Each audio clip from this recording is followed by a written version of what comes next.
All right, let's talk about two tiny little words that can cause a whole lot of confusion. So and such.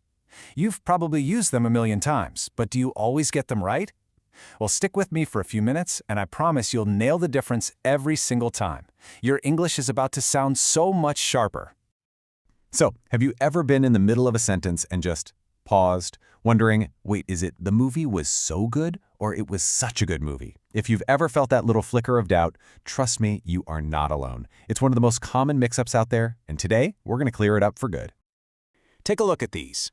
It's so a nice day. He drives such fast.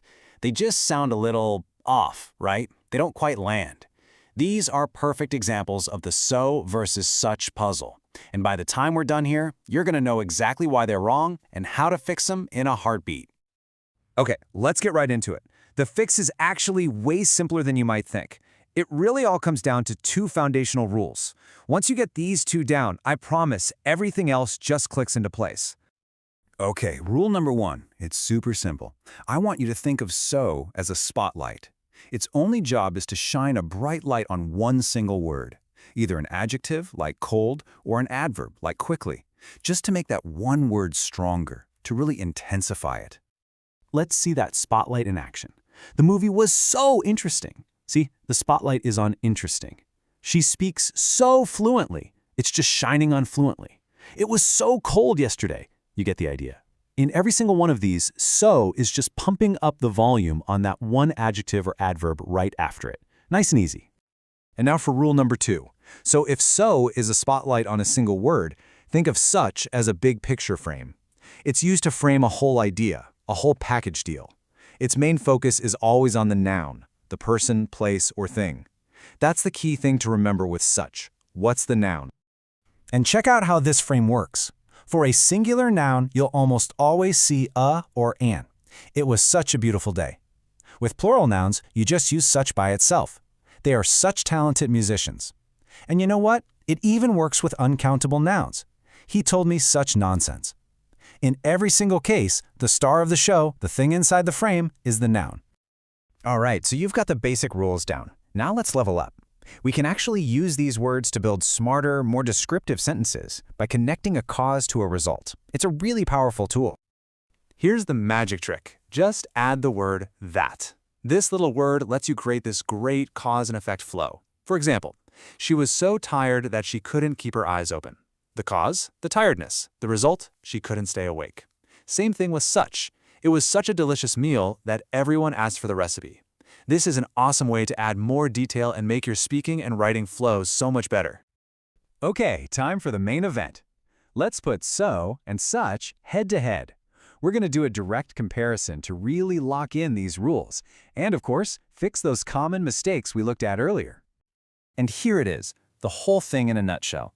On one side you have so, our spotlight, which zooms in on a single adjective or adverb. On the other side you have such, our frame, which wraps around a whole noun phrase. So the question you always have to ask yourself is, am I emphasizing just the description or am I emphasizing the thing itself?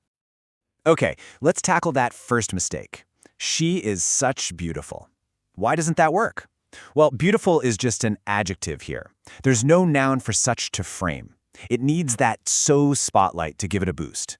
The correct sentence, of course, is, she is so beautiful. And remember this one.